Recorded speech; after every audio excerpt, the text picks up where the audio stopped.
รียนมาฮดส่งครูบาอาจารย์พ่อแม่ผู้ปกครองและน้องนักเรียนฮดส่งกันเองอยู่เย็นเป็นสุขขอให้นักเรียนอยู่ดีมีแหงเด้อเอาเรียนเก่งเสียงได้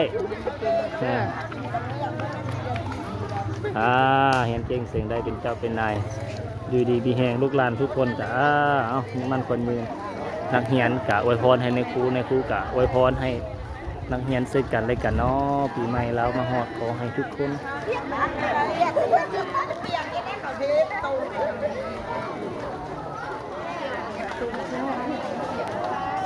อยู่ดีมีแหงเนาะสภาพบรรยากาศของฝากสุขคนเดี๋ยวเปียกเลยนี่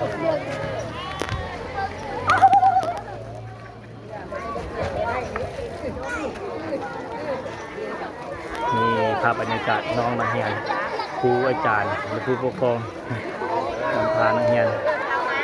มีสมาคารวะขอขมาลาโทษครูอาวุโสขออวยพรอภิเษกให้แก่ครูบาอาจารย์พ่อแม่ผู้ปกครองทุกคน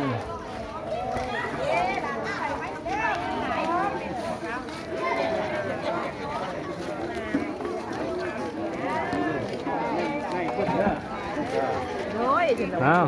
ลากที่พ่อหรืออ้าวแข็งแห้งพ่อกระโดยอ้าวเห็นเก่งเสียงใดเด้อสุขภาพแข็งแห้งอายุมั่นขวัญยืน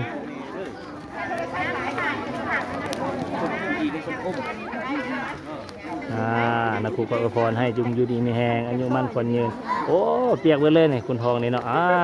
แข็งแห้งเห็นเก่งเสียงได้อยู่ใส่ระน้ำเบิ้ลแล้ววะเอานักครูฮดให้นักครูอวยพรอยู่ดีมีแหง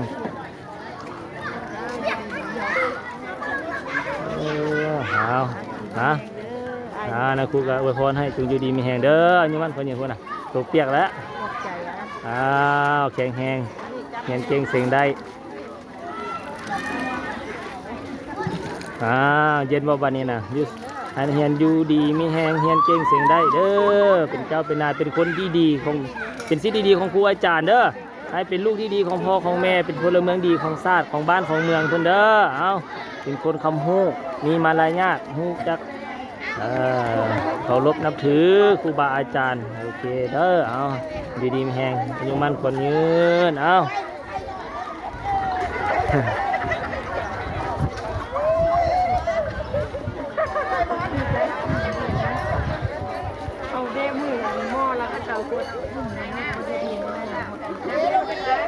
ภาพบรรยากาศ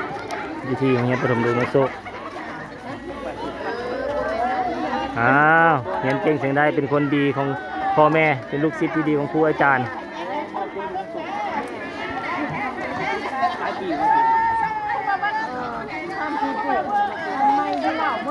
โชคดีปีใหม่เบิ้ลสู้คู่ทุกคนเด้ออายุมั่นขวัญยืนสุขภาพแข็งแรงแล้วไปจัดอันนั้นเพิ่นรถไปถ้วยซอกเอาอยู่ในเค้กเด้อายุเค้กนี่